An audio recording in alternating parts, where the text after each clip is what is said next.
नमस्कार, मैं हूं जूबी निशा। कोर्ट राउंडअप में आप सभी का स्वागत करती हूं। आइए देश के विभिन्न अदालतों से क्या खबरें आ रही हैं, जानते हैं विस्तार से।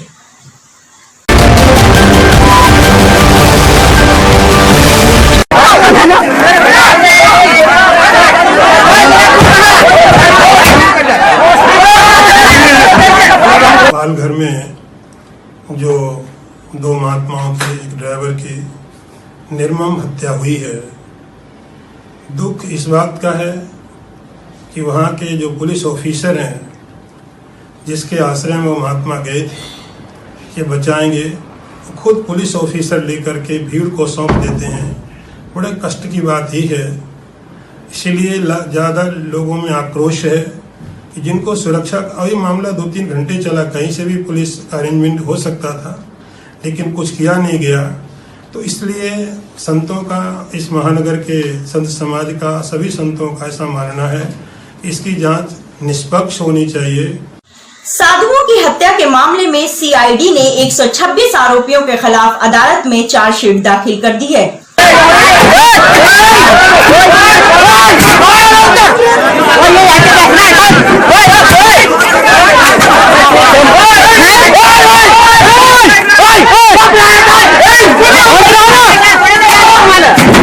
जो आदिवासी सामने दिख रहे हैं वही लोग हैं या उसके पीछे जो भी कोई लोग हैं, वो सब सामने आने चाहिए और सबको दंडित किया जाना चाहिए। और इस बात के लिए आगे भरोसा मिलना चाहिए, इस प्रकार की घटनाएं दोबारा नहीं होंगी। महाराष्ट्र के पालघर में हुए मॉब लॉन्चिंग मामले में लगभग 5000 पन्नों का आरोप पत्र दाखिल किया गया है। सीआईडी की ओर से जारी प्रेस विज्ञप्ति में बताया गया है कि घटना की जांच कर रही पुलिस ने 808 संदिग्धों और 118 गवाहों से पूछताछ करने के बाद आरोपियों के खिलाफ मजबूत साक्ष्य जुटाए हैं।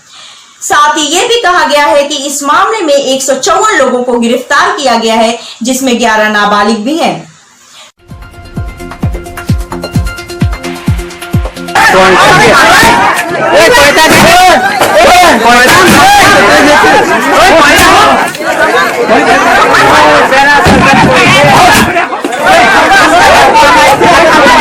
सबसे बड़ी बात यह है कि अभी तक किसी भी आरोपी को जमानत नहीं दी गई है।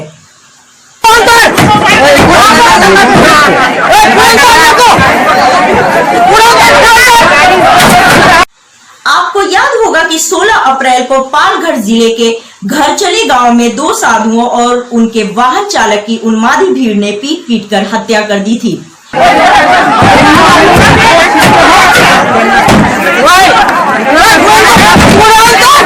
कोरोना महामारी के कारण लागू देशव्यापी लॉकडाउन के बीच दोनों साधु अपने गुरु के अंतिम संस्कार में शामिल होने के लिए कार में सवार होकर मुंबई से सूरत जा रहे थे।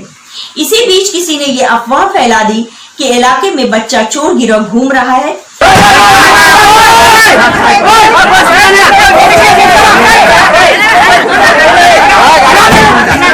पुलिस ने इस मामले में 100 लोगों को गिरफ्तार किया। उस समय पूरे देश में ये मांग उठ रही है कि इस मामले की सीआईडी या सीबीआई जांच होनी चाहिए। देश के साधु भी इस घटना की पूरी तफ्तीश चाहते हैं। हम लोग पालघर की घटनाक्रम के संबंध में माननीय महामहिम राज्यपाल महाराष्ट्र राज्य कोश्यारी जी के पास आए हैं और मुंबई संत समाज की ओर से उनको एक निवेदन दिया है। जो घटनाक्रम हुआ है वो तो सर्वविदित है, सबको पता है कैसे हुआ, क्यों हुआ, उसके पीछे क्या कारण है, ये अभी पता नहीं लग रहा है। सरकार की ओर से भी कुछ कार्यवाही हुई है जिसमें कुछ 101 लोग आरोपित हैं, उनको बंधक बना लिया है, उनको पुलिस ने अरेस्ट कर लिया है, परंतु इसके पीछे के जो कारण हैं ये अभी समझ में नहीं आ रहे हैं। इसके पीछे कोई देश को खंडित करने वाला, देश के सामाजिक ढांचे को कोई खंडित करने वाला ऐसा कोई संगठन है या कुछ देश को संकट में डालने वाले कुछ ऐसे संगठन है वहाँ पर, चाहे राजनीतिक हो, सामाजिक हो, वो हमें पता नहीं। उसके विषय में हमारा यही मांग है कि निष्पक्ष इसकी जांच हो, चाहे वो सीबीआई से करावे, चाहे AST बना करके जो वहाँ पर लगा करके उस पर जांच हो, तो मुझे लगता है कि ये निष्पक्ष हो जाएगा, तो लोगों का भ्रम दूर होगा। और यही हम सरकार से ही मांग करते हैं, हमारी और कोई मांग नहीं है, हमारा कोई सांप्रदायिक कोई यहाँ पर एजेंडा नहीं है।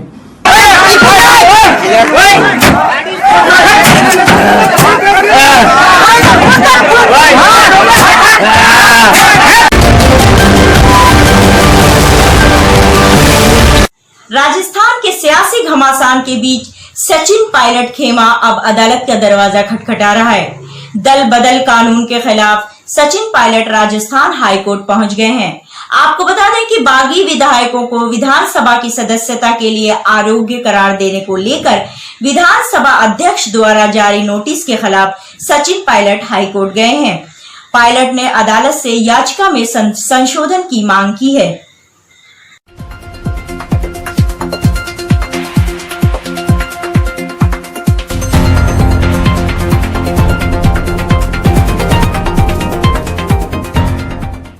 उन्होंने कहा है कि वो लोग नोटिस का जवाब देने के बजाय राजस्थान विधानसभा सदस्य दल बदल के आधार पर अयोग्यता नियम 1989 को चुनौती देंगे। आपको बता दें कि 14 जुलाई को कांग्रेस चीफ की शिकायत पर 19 कांग्रेस विधायकों को नोटिस जारी किया गया था, जिसमें पायलट के साथ 19 विधायकों पर यह आरोप लगा था कि उन्होंने पार्टी के खिलाफ साजिश रचने का काम किया है, जो कि राजस्थान सरकार के लिए हानिकारक है। इसलिए वो स्वेच्छा से कांग्रेस पार्टी की सदस्यता से इस्तीफा दे दें। बहरहाल अब यह मामला अदालत में है और परिणाम की प्रतीक्षा है।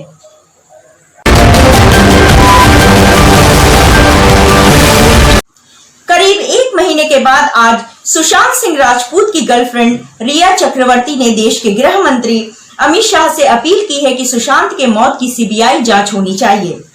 रिया चक्रवर्ती ने कहा है कि मुझे सरकार पे पूरा भरोसा है। रिया ने आगे ये भी कहा कि इंसाफ के लिए मैं हाथ जोड़कर आपसे अपील करती हूं कि इस मौत की सीबीआई जांच कराएं। बस मैं ये जानना चाहती हूं कि सुशांत ऐसे कौन से दबाव में था कि उसने ये कदम उठाने का फैसला किया।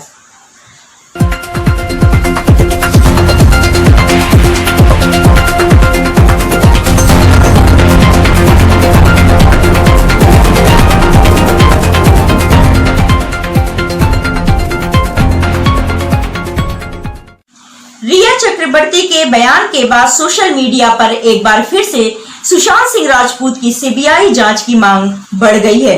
सुशांत सिंह राजपूत के फैंस का ऐसा मानना है कि सुशांत सिंह राजपूत आत्महत्या नहीं कर सकते। अगर उनको आत्महत्या करने के लिए प्रेरित किया या मजबूर किया गया है तो इसके पीछे कौन कौन शामिल है, ये सबके सामने आना चाहिए।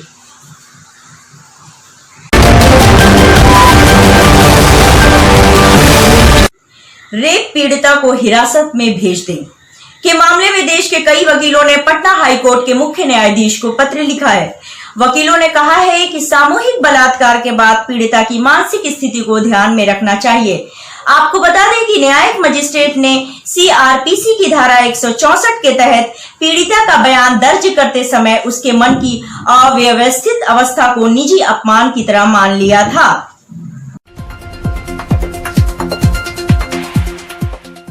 इसके साथ ही वकीलों के एक समूह ने पत्र में यह भी लिखा है कि बिहार में हिंसक यौन अपराधों के शिकार हुए पीड़ितों के उपचार में तत्काल और प्रणाली में बदलाव की आवश्यकता पे जोर दिया जाए। वकीलों ने पत्र में कहा है कि गैंगरेप की घटना के बाद से बयान दर्ज करने के लिए यह केवल चौथा दिन था और मामले को कुछ संवेदनशीलता के साथ निपटाया जाना चाहिए था।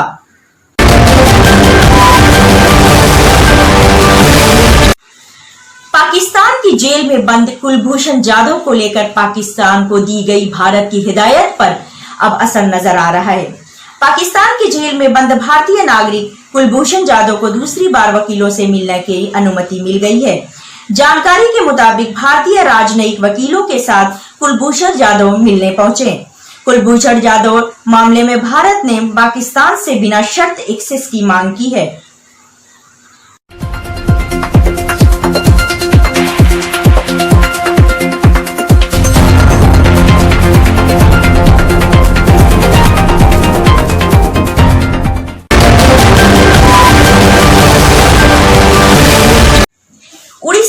कोर्ट ने आज एक जमानत आवेदन को सुनते हुए एक टिप्पणी की और ये कहा कि सिविल मामलों को आपराधिक रंग नहीं दिया जाना चाहिए। आपसी लेन देन और व्यापारिक लेन देन को सिविल मामले की तरह ही देखना चाहिए और अदालत के सामने भी उसे सिविल मामले की तरह ही पेश करना चाहिए।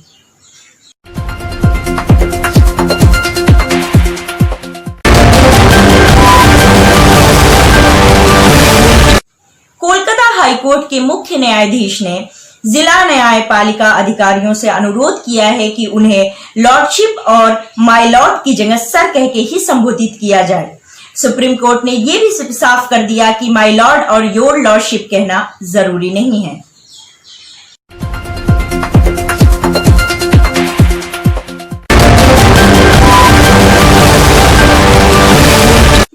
केंद्र सरकार और जम्मू कश्मीर प्रशासन ने सुप्रीम कोर्ट को बताया है कि केंद्र शासित प्रदेश में 4G इंटरनेट सेवा बहाल करने के विषय पर विचार करने के लिए एक विशेष समिति का गठन किया गया है।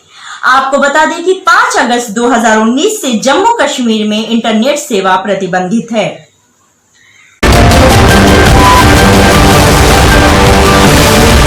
अब आप मुझे जुबी निशा को दीजिए इजाजत। आप बने रहिए न्याय टीवी के साथ।